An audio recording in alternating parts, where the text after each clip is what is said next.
प्रहतान्धकारा ताद्रकुतो ग्रहगणस्य विकासिनोऽपि। इत्थं यथा, जैसे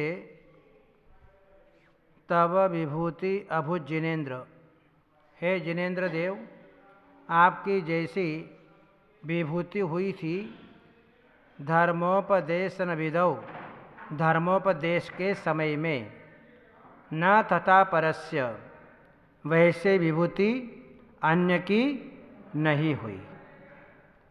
याद्रक प्रभा दिनकृतः प्रहतांधकारा, जैसी प्रभा प्रहतांधकारा दिनकृतः अंधकार को नष्ट करने वाली सूर्य में होती है, वैसी ग्रह गणस्य विकासिनोपि, वैसी कांति ग्रह गणस्य, ग्रहों के समुदाय में कैसे हो सकती है। यानी जो कांति सूर्य के अंदर होती है जिससे अंधकार नष्ट हो जाता है, वैसी कांति ग्रहों में नहीं पाई जाती। उसी प्रकार से जो विभूति आपके धर्मोपदेश के समय हुई थी, वैसी जो है अन्य किसी देवी देवताओं के नहीं हुई थी। ऐसी जो है समो शरण की अद्भुत विभूति थी। अब जो है 8 प्रकार के भयों में सबसे पहले हाथी का भय बतलाते हैं। श्चोतन्मदा विल विलोल कपोल मूल मत्त भ्रमरना दविवृद्ध कोपम ऐरावताभमेभमोद्धत मापतन्तं दृष्ट्वा भयं भवति नो भवदाश्रितानां। श्चोतन्मदा विल विलोल कपोल मूल, जिस हाथी के कपोल के मूल भाग से अनेक गंडस्थल से, श्चोतन मदा बिल विलोल, जिसके गंडस्थल से मद चू रहा है, मद निकल रहा है, और मत्त भ्रमद भ्रमरनाद विवृद्ध कोपम, और जहाँ मत्त भ्रमद उन्मत्त हुए भ्रमर,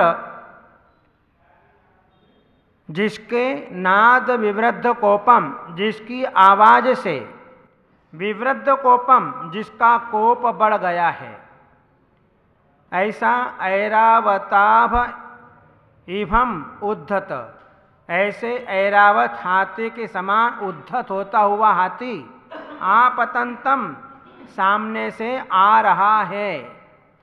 दृष्ट्वा भयम भवति नो भवदाश्रितानाम, ऐसे भयंकर हाथी को देख करके भी भवदाश्रितानाम, जो आपका आश्रय लेता है, उसे किसी प्रकार का भय नहीं होता है। जिस हाथी के गंडस्थल से मद चू रहा है और जिसके चारों ओर भ्रमर मंडरा रहे हैं, आवाज कर रहे हैं, उस आवाज से जिस हाथी का क्रोध बढ़ गया है, और ऐसा ऐरावत हाथी के समान वो हाथी सामने जो है झपटता हुआ आ रहा है, जिसको देख करके अत्यंत भयभीत हो जाता है, लेकिन जो आपका सहारा ले लेता है, उसे किसी प्रकार का भय नहीं होता। अर्थात भयंकर से भयंकर हाथी भी उसका कुछ भी बिगाड़ नहीं कर सकता। भिन्नेभ कुंभगलदोज्ज्वल शोणिताक्ष मुक्ताफल प्रकरभूषित भूमिवाग बद्ध क्रम क्रमगतम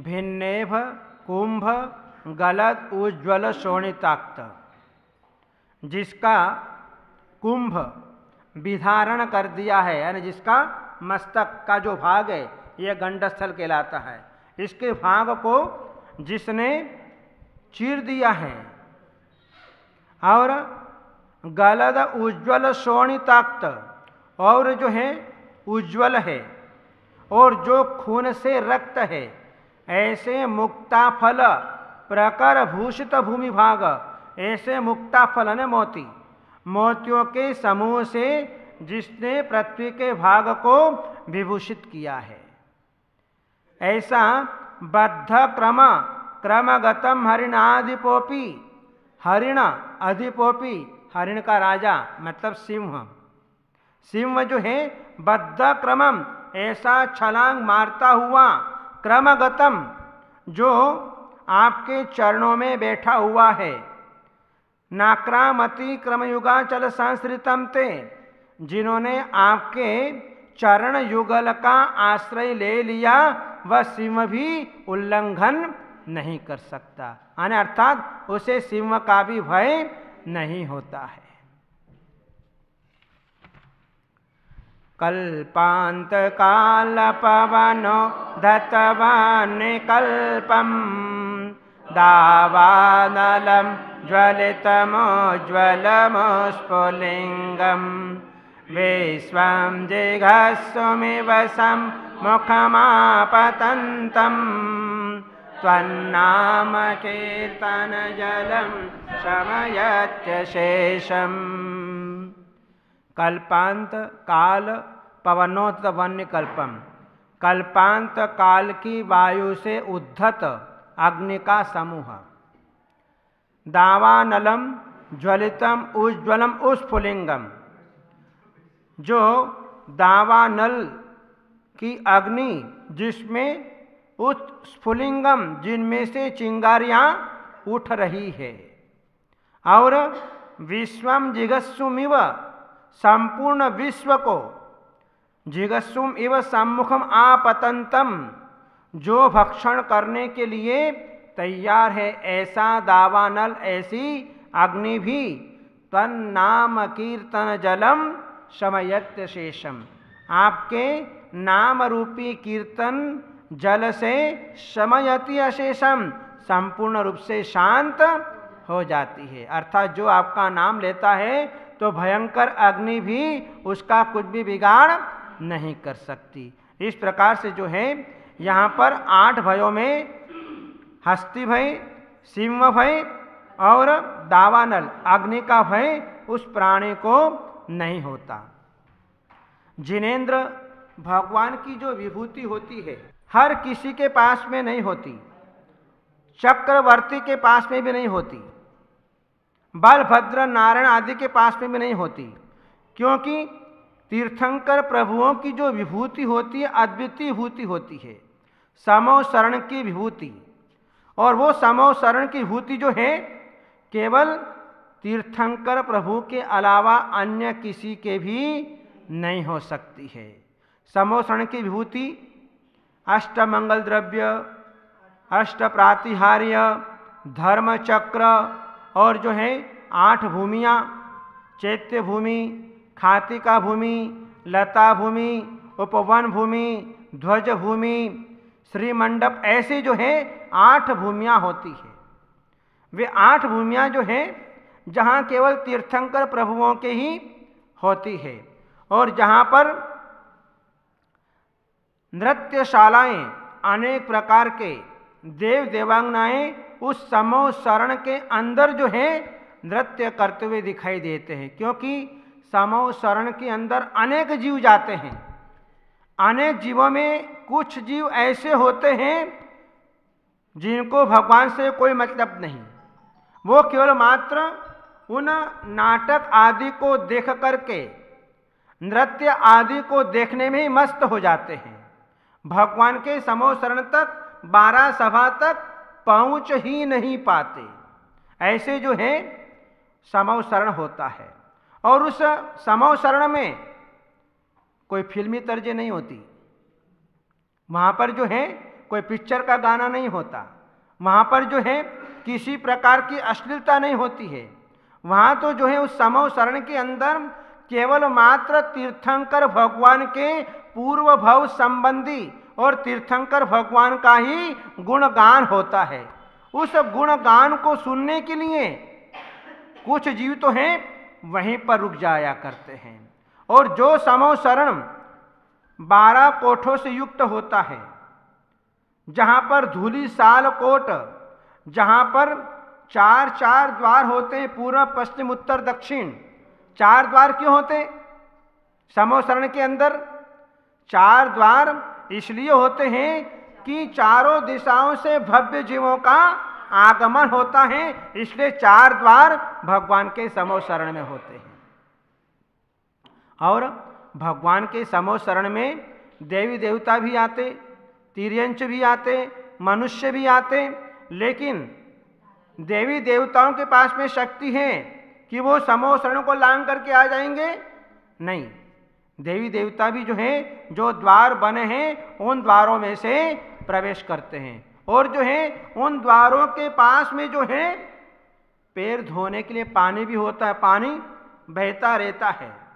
जो तिर्यंच मनुष्य आएंगे उस पानी में अपने पैर धोकर के ही समो शरण के अंदर प्रवेश करेंगे। इसलिए जो है समो शरण के अंदर सारी व्यवस्थाएं होती है, और जो है वहाँ पर बड़ी बड़ी दीवारें स्फटिक मणि की पारदर्शी, और उस समो शरण में बैठने में किसी को भी व्यवधान नहीं होता।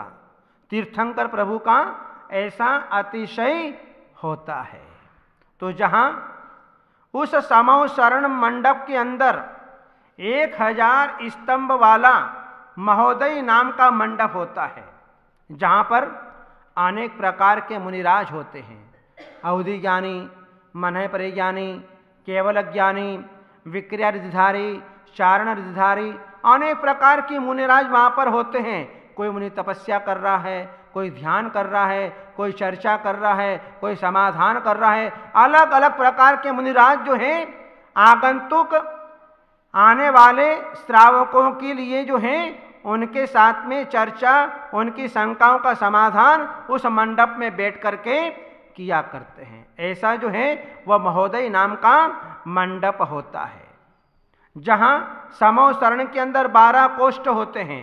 उन 12 कोष्ठ में भव्य जीव प्रवेश कर पाता है, जहाँ 4 देव, भवनवासी, व्यंतर, ज्योतिषी और वैमानिक, ये 4 देव और चारों इनकी देवांगनाएं, 8 कोठे तो इनके हो गए। और जो है तिर्यंचों का कोठा, मनुष्यों का कोठा, मुनिराजों का कोठा और श्राविक और आर्यिकाओं का कोठा, ये जो है दोनों एक कोठे में। इस प्रकार से 12 कोठे होते हैं, और भगवान जो है गंधकूटी के ऊपर विराजमान होते हैं, और सारे जो हैं 12 सभा जो है चातक पक्षी की तरह भगवान की वाणी को सुनने के लिए लालायित बने रहते हैं। इस प्रकार से जो है समो शरण की अद्वितीय विभूति होती है। अपन क्या बखान कर सकते, अपने पास में इतना ज्ञान ही नहीं। इसका कथन तो जो है बड़े बड़े ज्ञानी आचार्य, गंधर आदि परमेष्ठ ही कर सकते हैं, अपन नहीं कर सकते। इतनी महिमा समो शरण की, उनकी भगवान के विभूति की है। जहाँ अपना मंदिर जो है वह समो शरण का प्रतीक है, जो गर्भगृह है वो गंधकूटी है, और जो बाहर का जो भाग है वो सब जो है हमारे सब पूजा पाठ के स्थान हैं, जहाँ पर अपन बैठ करके श्रृंगार चौकी जिसे बोला जाता है, उस श्रृंगार चौकी में बैठ करके हम अपनी पूजा पाठ किया करते हैं। मंदिर का जो वैभव होता है, क्या वैभव है मंदिर का? घंटा ध्वजादि परिवार विभूषितेभ्यो, शिखर है, ये मंदिर का वैभव है। घंटा है, ये मंदिर का वैभव है। ध्वजा, ये मंदिर का वैभव है। इसी प्रकार से जो है वह मंदिर, वह समो शरण जो है इतना आकर्षित होता है कि आने वाले व्यक्ति का मन लग जाया करता है। ऐसा मंदिर जो है होता है, ऐसे जो है भगवान की विभूति होती है। अपन तो क्या करते, घंटा टांग दिया आपने, बस हो गया काम। जहाँ भगवान के समो शरण में 12.5 करोड़ वाद्य, यहाँ तो एक वाद्य की आवाज़ तेज कर दो तो हल्ला शुरू, बंद करो बंद करो, आवाज़ कम करो आवाज़ कम करो। लेकिन समोसरण में 12.5 करोड़ वाद्य, कितना घंटा, कितनी झालर कहाँ निरंतर बजते रहते हैं, पता नहीं चलता। तो ऐसे समोसरण की विभूति तीर्थंकर प्रभुओं के हुआ करती है। अपन तो कुछ भी नहीं कर पाते। यदि असली विभूति यदि अपने मंदिर के अंदर लगाएं तो जो है उसको देख करके आने वाला प्राणी आश्चर्यचकित हो जाए कि ऐसा होता है कि भगवान की महिमा, भगवान का समोसरण, भगवान का मंदिर ऐसा होता है, देख करके जो आश्चर्यचकित हो जाए। और मंदिरों के अंदर जो है नाना प्रकार की चित्रावलियों से भी आने वाले जो मिथ्या दृष्टि जीव है, जो अजैन लोग आदि कहे, उनको देख करके उनके परिणाम बदल जाए, उनके परिणाम इतने विशुद्ध हो जाए। इसलिए अपने मंदिरों के अंदर जो है नाना प्रकार की चित्रकारियां होती है, नाना प्रकार की। उस चित्रकारियों में जो है पुण्य पाप को बतलाने वाले फल कि पुण्य का फल क्या है, पाप का फल क्या है, तूने झूठ बोला उसका फल क्या मिला, तूने शराब पी उसका फल क्या मिला, तूने परस्त्री सेवन किया उसका फल क्या मिला। इस प्रकार से सप्त व्यसनों के चित्र को देख करके व्यक्ति के परिणाम बदल जाते हैं। ओह, ये दोष मेरे अंदर है और इसका फल नरक के अंदर इस प्रकार का है। उसको देख करके जो है उसके भावों में परिवर्तन आ जाता है और वो अपने जीवन में शराब पीना, चोरी करना, परस्त्री सेवन करना, मांस खाना, शिकार खेलना, सप्त व्यसनों को छोड़ देता है। इसलिए मंदिरों के अंदर चित्र लगाए जाते हैं। अपन देखते हैं 4 पुरुषार्थों के चित्र, धर्म, अर्थ, काम और मोक्ष। इन 4 पुरुषार्थों के फल के चित्र भी होते हैं। धर्म पुरुषार्थ का फल क्या मिलता है? धर्म करने से इंसान को अनुकूल सामग्री मिलती है। बड़े बड़े घरानों में जन्म होता है, राजा महाराजाओं के यहाँ पर जन्म होता है, जहाँ अनेक प्रकार का वैभव मिलता है, जहाँ धर्म के प्रभाव से सारे संकट, आपत्ति, विपत्ति दूर हो जाया करती है।